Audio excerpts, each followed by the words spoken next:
Well, hello, welcome to my channel. My name is Diane and this is how to train your caterpillar. So this is going to be a video about how to meditate for people who hate meditating, or you maybe think you hate meditating, okay? Because maybe you were like me. I always used to try and sit down, I'd be like, okay, so like I'll do this and I'll do this and then I'll do this, and then I'll schedule in like a little bit of time for meditation, right? Because all these like happy bitches on the TV, they seem so happy, they're all like, oh, I've reached enlightenment and meditation changed my life. So you're like, okay, cool, I'll try it, I'll try this, this looks good, I can do this. So you sit down and then immediately your brain just goes boom. There's all the shit that you've not thought about, that you've not let yourself think about today. Let's think about like stuff from 20 years ago. Let's think about that person that cut you up in traffic today. Like, let's think about all the other stuff that you got to do, and that time you embarrassed yourself when you were like 17 that you still can't let go of, right? That's what happens to me anyway, right? So then you sit there and because they tell you like the whole point of it is to empty your mind, not think about anything. I'm a Gemini. I have a lot of Gemini in my chart. I have quite a lot of energy, like I can be quite kind of anxiety prone and all this kind of thing. My brain is constantly going, constantly. So I just find it impossible to sit down and just switch off. And then I would get frustrated with myself and I'd be like, oh, I'm not doing this. And then I just wouldn't do it, Because the thing is though, the world is, your life is so chaotic, because that's kind of how it's been engineered now, right? Because that's kind of how they want you living, right? Like super busy, like you don't have time to think, you get up in the morning and it's just go all day long, right? You get made to feel guilty if you're even taking 5 minutes for yourself, right?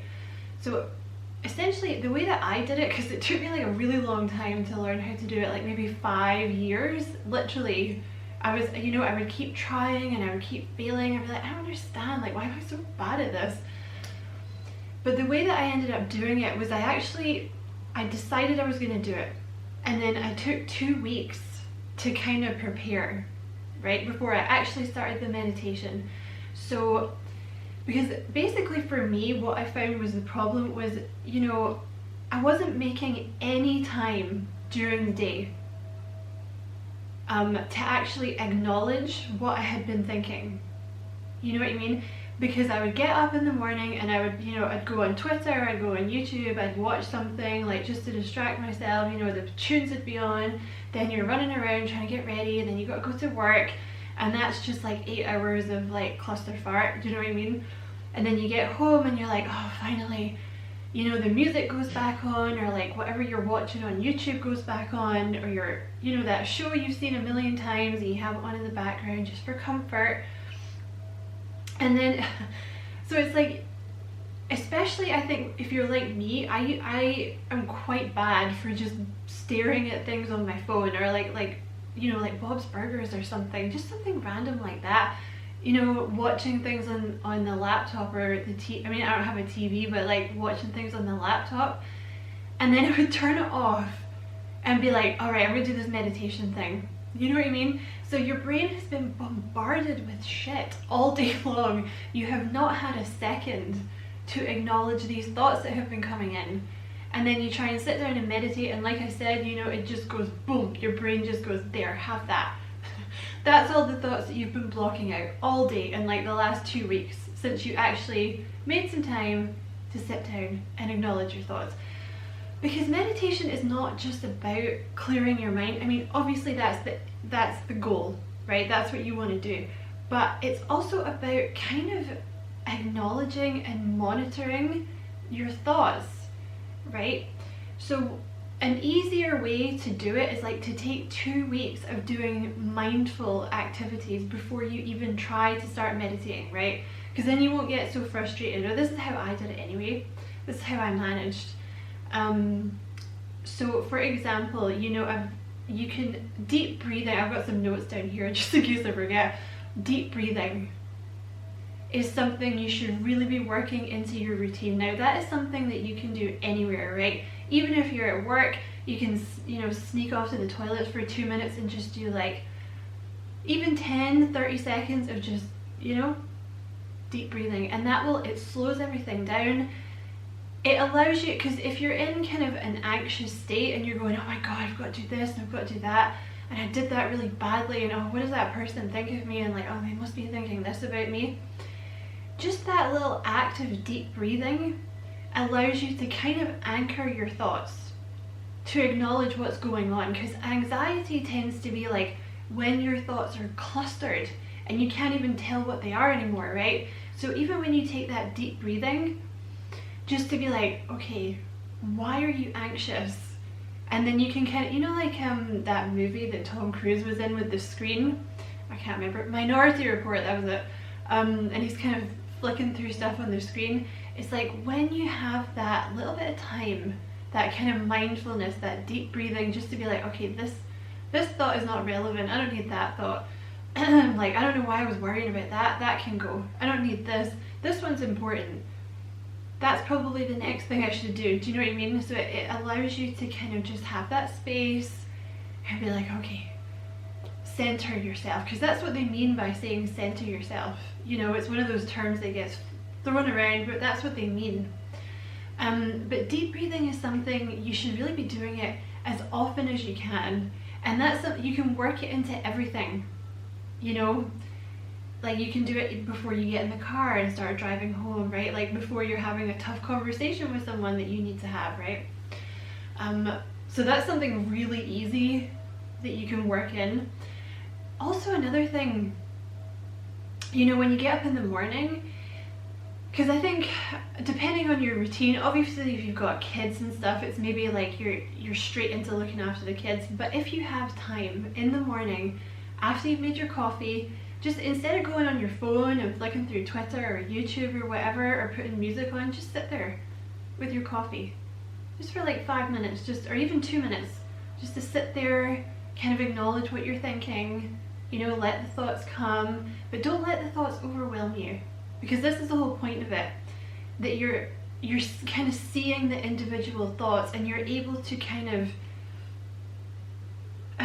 say to yourself, like, this is not as important as I'm making it out to be, you know, because it's like, oh, I have this thing to do today, but then when you actually think about it, you're like, I've done it a million times. Like, there's no need for me to be getting this anxious about it. Do you know what I mean? So that's another one. Even doesn't even have to be in the morning. Like if you're lucky enough to get like a lunch break or a tea break where you're actually by yourself, amazing, you know, and you can just sit with your cup of tea or your can of Coke or whatever it is, instead of just, a lot of mindfulness nowadays kind of involves turning off your phone, or just not being on your phone or on the laptop, because it's, you know, it's all the bright colors and the noise and the distractions, right? Because it doesn't let you think. So it's activities that are kind of allowing you to think, right? The end game being that you're going to put those thoughts aside, you know. But it's kind of, when you're doing these mindful activities, it's kind of making you make space for the meditation that's coming. So yeah, you know, even when you're having your lunch at work, like those 10 minutes that you get to shovel down your food, instead of going on your phone, just, you know, sit with yourself, you know. Yeah, this is another one, because I used to do this all the time. Do not take your laptop into your bedroom at night, because I used to be terrible. I'd be like, okay, I'll go to bed, and then take the laptop in and sit and watch crap on YouTube. Do you know what I mean? And you're like, that's not, no, that's not gonna work, bitch. Because, you know, then you end up sitting there till like midnight just watching garbage, literal garbage. I used to just sit and watch like things that I'd already seen a million times, you know, and then you're trying to go to sleep, you're like, close the laptop, time to go to sleep, and then you're like, oh weird, I can't sleep. Like, yeah, because you just overloaded your brain with all these colors, and like, I don't know, if you're watching like depressing shit about the world, or you know what I mean, and then you expect your brain's gonna switch off. Like, no. So definitely don't take your laptop, you know, into your room. Obviously the phone, a lot of people wouldn't, you know, you kind of need your phone, you know, a lot of people like to have their phone in their room, but if you can make just 5-10 minutes to read a book before you go to sleep, because reading is an excellent way to kind of clear your mind, because even if you only read a page, it's giving your brain space to think, you know, for you to kind of for your mind to wander a little bit, right? And you to kind of acknowledge these thoughts, right? And also, if you've got a really good book, you can get really immersed in it, which is a form of meditation. Because basically, you know, mindfulness and kind of meditation to a point is really something that you're kind of immersed in, that will help you block out the kind of, you know, the daily grind, basically, like the little things that are kind of niggling at you, you know, like, oh, that big long list of things that I've got to do. Like, you know, if you're reading a really good book, you kind of forget about all that, right? Now, not everyone will be able to do this, because, you know, you're pretty lucky if you can find time to go for a walk every day. But even at the weekend, if you can find time even to go for a 10-minute walk, and do it mindfully, you know, don't take your phone. If you can, leave your phone at home, right? You don't need to listen to music. Just be out there, right? Especially if you can go for a walk in a park. Being around trees, any kind of nature, is really, really good for mindfulness, you know, because there's a reason that they say, people have been saying for hundreds of years, I'm assuming, I don't know the origin of that phrase, like, I'm going for a walk to clear my head, you know, it's like, there's a reason for that, like, it, you know, makes you, kind of moves you away from like all the little anxieties and like the daily kind of grind, you know what I mean? Yeah, cooking is another one, especially like, a key thing is like, don't have crap on your phone going on the background, because I used to be terrible for that, and you know, it's just distracting, like, because I know cooking for everyone is maybe not a thing, but I used to never like cooking, and actually when I started doing it properly, I was like, actually I really like this, like, actually this is kind of fun. And I think it's not so much with cooking like about the end game so much, like, you don't have to make something really fancy, but as long as you're kind of really letting yourself be immersed in it. And again, it's about letting those thoughts come through, kind of monitoring them and being a bit in control, right? Because if you're cooking and you find yourself suddenly thinking about someone that slighted you 20 years ago, you know what I mean? You could be like, well, wait a minute, that's, why am I thinking about that? That's not conducive to a happy life. Let that shit go. Do you know what I mean? You can kind of monitor your thoughts. And then also, you know, I'm gonna keep going, but doing chores is another one, you know, but doing it mindfully, not thinking like, oh my god, like, after I do this, I have to do this, and this. Just letting yourself zone out, letting the thoughts come, like, don't really, you know, don't fight the thoughts, but just be in control of them, you know, allow them to come, and then be like, no, I don't need to think about that right now. I don't need to worry about what's going to happen in 10 years right now. You know, that's not going to be helpful, that's not useful for me right now. Right now I'm cleaning. Another one that I found really useful, because honestly I am terrible, like, for being able to sit still even for long periods of time, like, I'm terrible at it. Really fidgety, but coloring books, you're gonna laugh at me, but coloring books was one that I, just in preparation to start meditating, like, coloring books was a really good one. It doesn't even have to be an expensive adult one, just like a, you know, a cheap one from Asda, and just sitting coloring, you know, and you can make that kind of your little meditation, right? Just 5 minutes of coloring. Getting into potting plants in your house is always a really therapeutic one as well. Journaling is also a really good one. I always resisted journaling because I was always like, oh my god, like, that's just for these like hippies that are, you know, like, oh, let's get in touch with our feelings, man. But actually, the thing about meditation is it is going to help you get in touch with your feelings. That's probably one of the reasons that you don't like it, because that's one of the reasons that I didn't like it, because it brings up all this stuff that you don't really allow yourself to think about, especially, you know, if you're like me. I was always like, busy, make myself really busy so I don't really have to think about feelings, don't like feelings, don't need to think about the feelings, right? But if you can journal it, even just a little bit, even just once a week, you know, just to kind of get your thoughts down. You can Google journaling, you know, like the best way to do it, and find out what works for you, even on your laptop, you know, because it really helps to just get those thoughts out and kind of, because sometimes you don't even know what you're thinking. You don't even know what's bothering you. All you feel is anxiety, until you actually sit down with yourself and be like, what is actually bothering me? You know, because you can be obsessing about something that somebody did to you at work that day and you're like, oh, I can't believe that happened. That was so rude. And then you sit with it and you're like, they were probably just tired.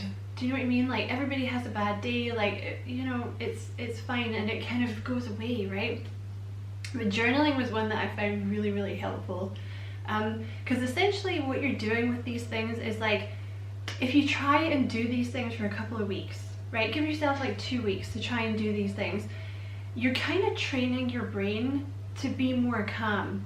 You're giving space for your brain to be like, okay, you don't have to constantly be bombarded with crap all day. It's okay for us to sit with our feelings and our thoughts and acknowledge them, because that's shadow work. That's the beginning of shadow work. You know, which is why a lot of people don't like meditation, because they avoid the feelings, right? And it could be things, you know, that are coming back from years and years and years ago. But yeah, that's basically how I managed to do it. Because then once I had done like the 2 weeks of kind of reading and just being calm and like not just squeeze it meant that when I actually started doing the meditation, I wasn't just squeezing it in amongst like chaos. You know, it was like I had become generally more calm. And these are things, you know, because I don't know, I think that's like making a few minutes to read before bed instead of sitting on your laptop is a choice. You know, it's not that you don't have time to read, that's an active choice. You know what I mean? But you know, when you finally do start meditating, you know, there's a Russell Brand, say what you like about Russell Brand, I know he's not for everyone, I love him. I absolutely love Russell Brand, but I was watching one of his meditation videos and I found it, honestly, because I have tried so many different meditation videos and like, you know, over the years, like over 6 years, 5 or 6 years, I've tried so hard, and his was the one that I found really simplistic and easy to follow. So I'll leave the link in the description box, but what he's saying, like, the best thing to do is like set yourself a modest target, like 5 minutes, right? Because that's how I started, right? You do 5 minutes in the morning, 5 minutes in the evening, right? And you you get yourself comfy and kind of look for any noise in your body, and then ask yourself an existential question, like, who am I? Or you know that one, like, if a tree falls in the forest and there's no one around to hear it, does it make a sound?